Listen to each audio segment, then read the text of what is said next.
Hey everybody, it's Steph. I'm coming to you with this week's wellness tip from the Empowered Life Planner. And as you can see, I've been really using mine a lot lately. So the wellness tip for this week, which is August 20th, is our health is directly correlated with the health of our planet. Our planet gives to us daily. Think of simple everyday changes to waste less and use less and live sustainably. So I made a post on Instagram Monday a couple days ago, and I was just asking people, what's the easiest part of living sustainably? What's the hardest part of living sustainably? And I also asked, what are your hacks? What are your shortcuts? And also, what are some ideas that you might have? So just to kind of preface this, we are in such a consumer-based society, and mostly everything is packaged and comes in bags or plastic, and plastic is such a huge thing.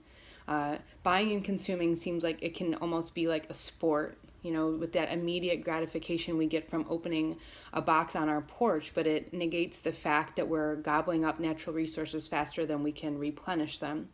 And humans creating and consuming plastics at an all-time high when most are not even aware that every single piece of plastic that has ever been created since the 19th century is still somewhere on our planet. I think that is absolutely wild. A couple years ago, I screened this amazing documentary at a loft that I lived at downtown called Plastic Paradise. If you've never watched it, it is a very sobering documentary just about the amount of plastic that we consume, and I would definitely recommend watching it.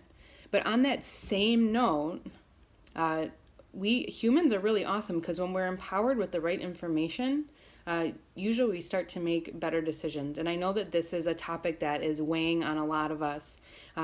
There's a ton of reusable and compostable items that are becoming available to us, and even more so lately. So this empowerment with the right decisions is super huge. So when I reached out to our community just asking what the hardest thing was, and for me, a lot of it comes from convenience. It's what's out there, what's the easiest to find, and it's these plastic wrapped items for the most part.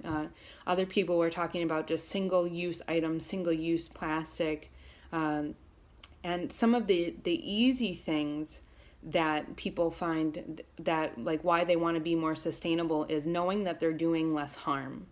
And even leading by example. So just sharing ideas with our friends have helped people to want to leave less of a footprint. And this quote really speaks to me. And this quote is from this week in the Empowered Life Planner as well. Especially having Rosie in our life now, I'm really thinking about our future generations even more than I have in the past. We do not inherit the earth from our ancestors. We borrow it from our children. Whoa, right? That's a Native American proverb, which every year, that's never leaving the planner. It's so important. So some of the shortcuts that our community has recommended, which I absolutely love, is hitting up the farmer's market, because mostly everything at the farmer's market doesn't come pre-packaged, and we can bring our own bags, and there's these really nice reusable bags that we can put like our produce in rather than the plastic or even the compostable bags that we're given at the grocery store. Buying in bulk is also another great option. And if there's paper bags, we go for the paper bags, but if there's an option for us to bring our own bags from home, that's also great as well. I've seen people use mason jars.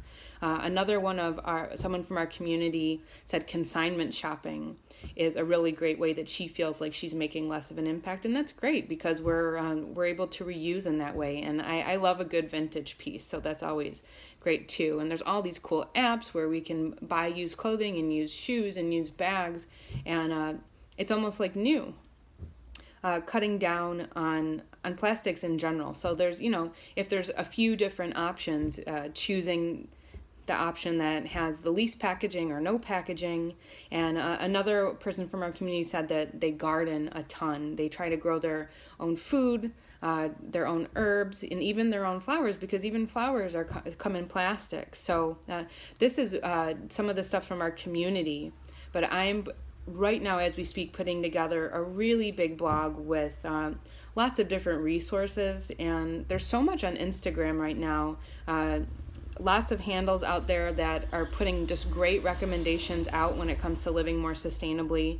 And also, I don't know if you know, but you can follow hashtags now. So there's great hashtags for like plastic free and stuff like that. So I'm going to compile this huge list, but this is just what I have for you today. And maybe it's just to start your own research or to try something different or come up with some new ideas. But I hope that it's piqued your interest. And if you're able to leave a comment or a question, please do so, because I think that that's how we all learn, is from sharing. So please share your ideas, and we will see you next week.